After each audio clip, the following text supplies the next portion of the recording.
여러분 안녕하십니까? 포항 MBC 뉴스투데이입니다. 오늘 대구와 경북의 기온은 평년보다 낮겠는데요. 하늘이 대체로 흐린 가운데 오후부터 곳에 따라 소나기가 내리는 곳도 있겠습니다. 자세한 날씨 유하경 기상캐스터가 전해드립니다. 오늘은 삼복 가운데 첫 번째 복날인 초복입니다. 더위는 많이 심하지 않겠는데요. 어제 대구의 낮 최고 기온은 25.3도로 평년보다 4.8도가량 낮았습니다. 오늘도 대부분 지역에서 30도를 밑돌며 기온 주춤하겠습니다. 한편 오늘 오후부터 밤사이 대구와 경북에는 소나기가 내리는 곳이 있겠는데요. 예상되는 소나기의 양은 5에서 40mm로 소나기와 함께 돌풍, 천둥, 번개를 동반해 세차고 요란하게 내리겠습니다.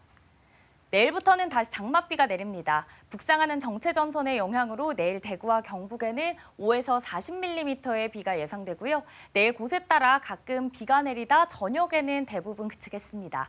모레는 비가 잠시 쉬어가겠고요. 장맛비는 목요일부터 다시 길게 이어질 전망입니다. 모레부터 다시 낮 기온이 30도를 넘나들며 무더운 날씨가 예상되고요. 목요일부터는 장맛비가 계속 이어질 전망입니다. 날씨였습니다. 포항 교도소에서 한 재소자가 교도관에게 뒷돈을 주고 편의를 제공받고 교도관 인사와 가석방 심사에까지 관여한 의혹. 지난 2022년 저희가 단독으로 전해드렸는데요. 이 사건 2년여가 지나서야 재판이 시작됐습니다. 그런데 문제가 드러나 기소돼 재판까지 받는 재소자가 오히려 모범수로 승급된 것으로 확인됐습니다. 박성아 기자가 보도합니다.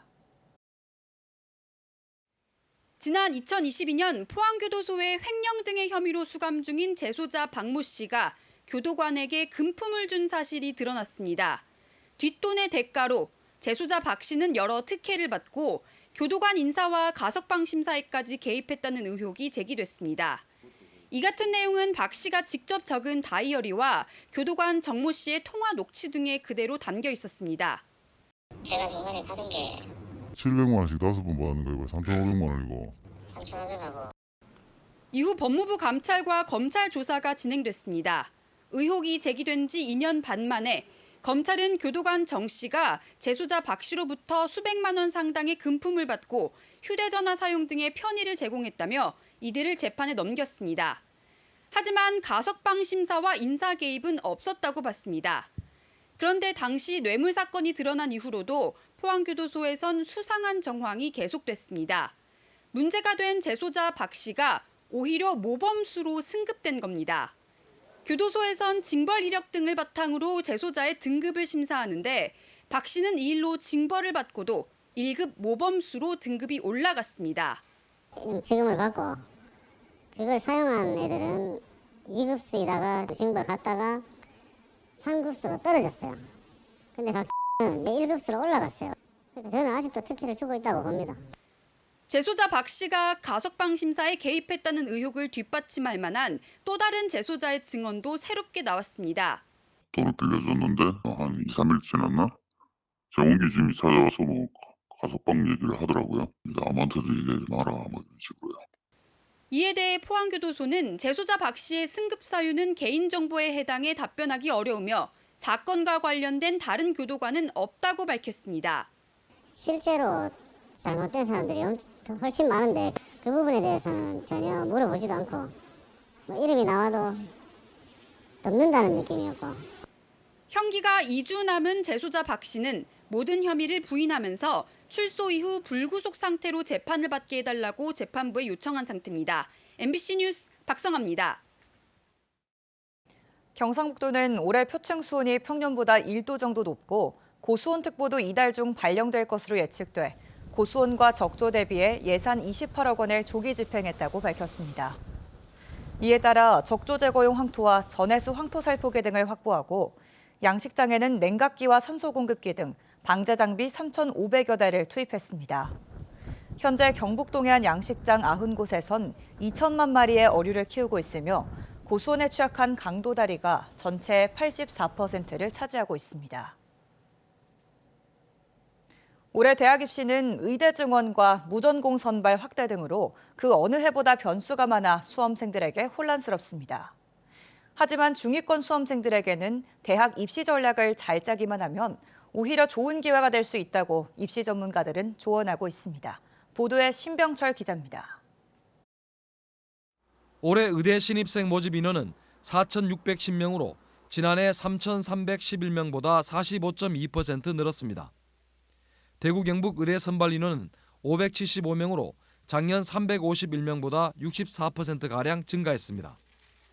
이 가운데 지역 인재 전형의 경우 지난해 174명보다 2배 정도 늘어난 357명입니다. 모집 인원이 늘어나 의대 경쟁률이 낮아질 것으로 보여 의대 쏠림 현상이 심화될 것으로 보입니다. 의대보다 합격 점수가 낮은 이공계 학과로 지원하려던 수험생들이 의대로 방향을 바꾸고 이른바 N수생들도 증가할 전망입니다. 의대 가려는 친구들은 살짝 등급이 낮았더라도 좀 더 꿈 포기 안 하고 조금 더 높게 내므로써 약간 자기가 하고 싶은 직업을 가지려는 그런 목표를 가지고 있는 것 같습니다. 다들. 대신에 이들 이공계 학과에는 성적이 더 낮은 학생들로 채워질 전망입니다. 이런 현상은 모든 학과에서 도미노식으로 일어날 것으로 예상됩니다. 의대 모집 인원이 급증하면서 합격선이 상위권에서 연쇄적으로 하락할 것으로 보여 과거 입시 결과는 무용지물될 것으로 보이기 때문에 커트라인 성상 아래에 있는 학생들도 과감히 도전해보는 게 좋을 듯합니다. 올해 입시는 상향 지원이 대세입니다. 이 흐름에 중위권과 중하위권 학생들은 틈새 전략으로 접근할 필요가 있습니다. 상위권 학생들이 대거 상향 지원을 하는 틈을 노려 자신의 성적보다 적절하게 높은 학과를 지원하면 입시에 성공할 가능성이 높습니다. 상대적으로 수능 시험에 약한 수험생의 경우 수시에 맞춰 전략을 세우는 것이 필요합니다. 자기의 위치를 좀 정확히 알고 수시에서 좀 안정적으로 또는 공격적으로 원서를 쓰는 것이 필요하다는 생각이 듭니다. 그리고 최상위권 학생들 같은 경우에는 수능 최저를 맞추는 것이 관건이다라는 생각이 듭니다. 올해는 무전공 선발이 크게 늘어나는데 문과와 이과로 나눠서 뽑지 않을 경우 표준 점수가 높은 수학에 상대적으로 강한 이과생들이 유리한 점도 고려해야 합니다. 자연계열 지원 때 탐구 영역에서 사회과목 선택을 허용하는 대학이 늘어나는 것도 큰 변수입니다. 수능 선택 과목과 관계없이 자연계열 지원이 가능한 대학이 146개교로 증가하면서 중위권과 중하위권 학생들의 인문계열의 자연계열 교차 지원 증가와 자연계열의 사회탐구 선택 증가로 이어질 것으로 보입니다. 전국 42개 대학들이 11,266명을 뽑는 논술 전형에도 관심을 가질 필요가 있습니다. 논술 전형은 전체 모집 인원의 3%대에 그치지만 내신 성적이 낮아도 합격이 가능한 만큼 수험생들이 노려볼 만하다고 입시 전문가들은 조언하고 있습니다. MBC 뉴스 신병철입니다. 국립수산과학원은 오랜 장마로 인한 민물 유입으로 바다양 시장의 저염분 피해가 우려된다며 각별한 주의를 당부했습니다. 양식장의 저염분 수가 다량으로 유입되면 어패류는 삼투압 조절 기능 저하 등으로 폐사할 수 있고 특히 폐류는 염분에 매우 민감합니다. 이에 따라 깊은 바닷물과 액화산소 공급, 먹이양 조절 등의 조치와 함께 어패류에 스트레스를 줄 수 있는 선별이나 수송 작업은 하지 않아야 합니다. 인구 2만여 명에 불과한 봉화군이 한국 방문 베트남인이 찾는 필수 코스로 떠오르고 있습니다. 베트남 최초 통일왕조에 관련된 유적지가 봉화군에 있고 이를 토대로 한 K-베트남밸리 조성 사업이 알려지면서 큰 관심을 받고 있기 때문입니다. 이정희 기자가 전합니다. 베트남 최대 관광도시 다낭시의 당서기 일행이 봉화군을 찾아왔습니다. 경북도 문화재인 충효당을 둘러보고 봉화군이 이 일대에 조성 중인 K-베트남밸리 조성 사업을 설명듣습니다. 이번 방문은 우리 쪽의 초청이 아니라 다낭시 대표단이 희망해서 봉화를 찾아온 겁니다. Tôi đã biết đến cái dự án này và tôi quyết định đến thăm. 봉화 충효당은 중국 속국에서 벗어나 만든 베트남 최초의 통일 왕조. 그래서 베트남인들이 추앙하는 리왕조와 관련 깊은 유적입니다. 리왕조 6대 황제의 왕자 이용상은 쿠데타로 멸족 위기에 처하자 고려로 피난와 화산 이씨의 시조가 됐고 그의 둘째 아들이 안동 부사로 오면서 봉화에 정착합니다. 이후 후손 이장발이 임진왜란 때 공을 세워 그를 기리는 충효당과 유허비가 세워졌습니다. 우리가 왕족의 후손이다. 내가 사회를 위해서 내 개인보다는 먼저 내가 사회를 위해서 어떤 역할을 해야 되고 뭐를 해야 되고 그 정신은 아직까지 우리한테 살아있고. 이런 역사적 사실을 근거로 봉화군이 추진해온 K-베트남밸리 조성이 급물살을 타고 있습니다. 현재 부지 매입은 60% 진행됐고 베트남 국화인 연꽃 공원과 다문화 커뮤니티 센터는 다음 달 착공되며 국비로 소프트웨어 개발 용역도 시작됐습니다. 양 국가 차원의 사업 추진 전망도 밝아졌습니다. 봉화군은 지난 2022년 베트남 국가주석을 면담해 정부 차원의 지원을 요청했고 이달 초 베트남 총리로부터 이곳에 리왕조 태조의 동상을 베트남 정부가 직접 설치해주는 방안을 긍정적으로 검토하겠다는 답변을 얻었습니다. 봉화의 리왕조 유적과 베트남밸리 조성 사업이 알려지면서 국내 베트남 이주자뿐 아니라 베트남에서 내한하는 고위 관계자들, 베트남 관광객의 방문이 최근 부쩍 늘었습니다. 내년에는 저희들이 그 드라마를 계획 중에 있습니다. 이 드라마를 베트남 방송국과 같이 공동으로 지난해 베트남 관광객이 42만 명이었습니다. 저는 42만 명 이상의 인구 2만 남짓의 작은 산골 지자체인 봉화군이 베트남인들의 순례 코스로 급부상하고 있습니다. MBC 뉴스 이정희입니다. 울릉군이 울릉도 주유소 3곳과 난방요인 등유 가격 인하를 위한 해상 운송비 지원 협약을 맺었습니다. 이에 따라 지난 11일부터 올해 12월 말까지 등유 가격이 리터당 200원에서 250원가량 내릴 예정입니다. 울릉도는 육지에서 기름을 운송하기 때문에 주유소의 판매가는 높아 주민 부담이 컸는데 이번 협약에 따라 울릉군은 올해 말까지 주유소 측의 운송비로 약 2억 4천만 원을 지원합니다.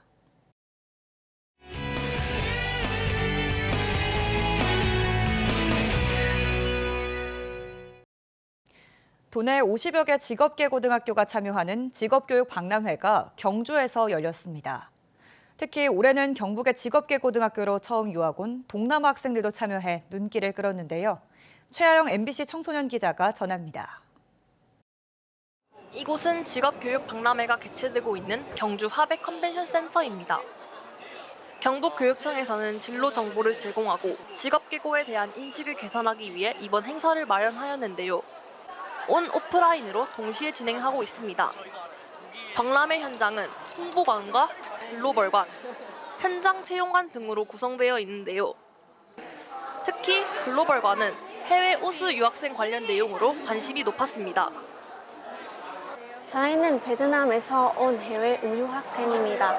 오늘 직업교육 박람회에서 체험 부스를 운영하고 있어요. 홍보관에는 55개의 직업계고가 참가하고 있는데요. 학교 교육과정 소개와 창업 비즈쿨 활동을 홍보하고 있습니다.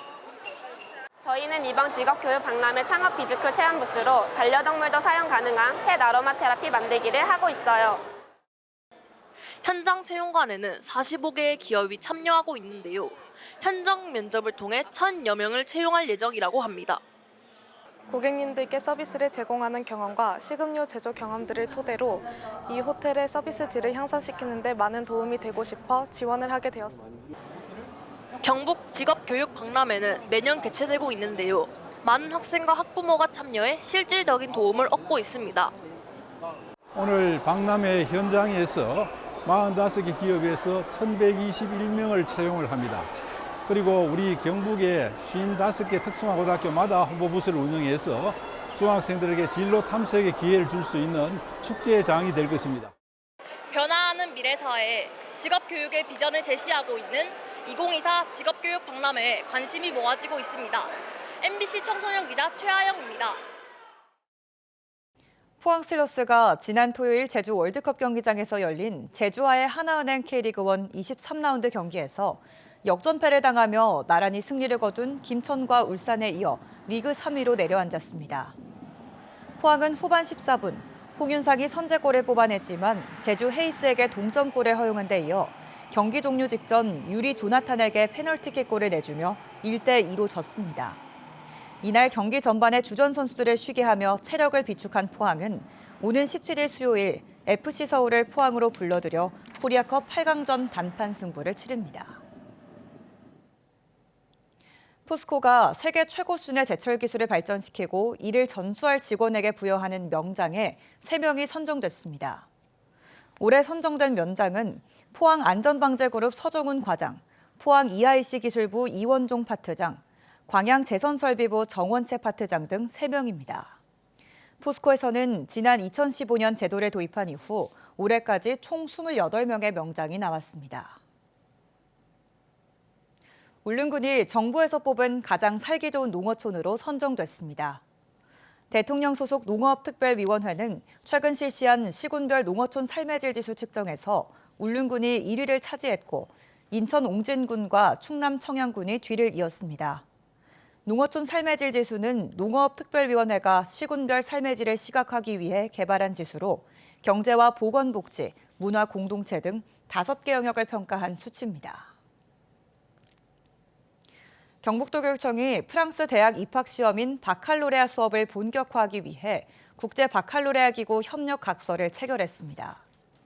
이번 협력 각서 체결은 경북에서 한국어와 영어를 사용하는 국제 바칼로레아 IB 프로그램을 도입하는 출발점으로 경북형 IB 프로그램을 본격화한다는 의미를 지닙니다.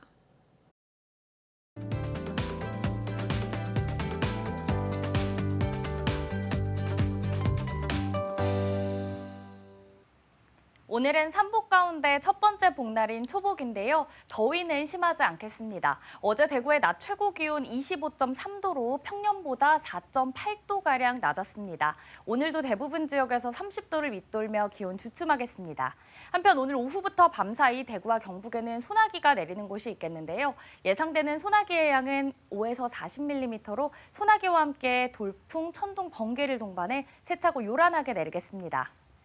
내일부터는 다시 장맛비가 내립니다. 북상하는 정체전선의 영향으로 내일 대구와 경북에는 5에서 40mm의 비가 예상되고요. 내일 곳에 따라 가끔 비가 내리다 저녁에는 대부분 그치겠습니다. 모레는 비가 잠시 쉬어가겠고요. 장맛비는 목요일부터 다시 길게 이어질 전망입니다. 위성 영상입니다. 오늘 전국적으로 동해 북부 해상에 위치한 고기압의 가장자리에 들겠습니다. 자세한 지역별 날씨 보시면 오늘 우리 지역 대체로 흐리겠습니다. 미세먼지는 좋음 단계 예상되고요. 바다의 물결은 0.5m에서 최고 1.5m로 잔잔하게 일겠습니다. 오늘 아침 대구의 기온 22도, 칠곡은 23도로 후텁지근하게 출발합니다. 낮에는 대구 28도, 칠곡 29도에 그치겠습니다. 안동의 현재 기온 22도, 청송은 20도 가리키고 있고요. 낮에는 안동 28도, 청송은 27도 예상됩니다. 오늘 아침 동해안에는 안개가 끼어 있는 곳이 있겠고요. 포항의 현재 기온은 22도, 낮 기온은 25도 전망됩니다. 모레부터 다시 낮 기온이 30도를 넘나들며 무더운 날씨가 예상되고요. 목요일부터 장맛비가 계속해서 길게 이어질 전망입니다. 날씨였습니다. 이상으로 포항 MBC 뉴스투데이를 마칩니다. 시청해주신 여러분 고맙습니다.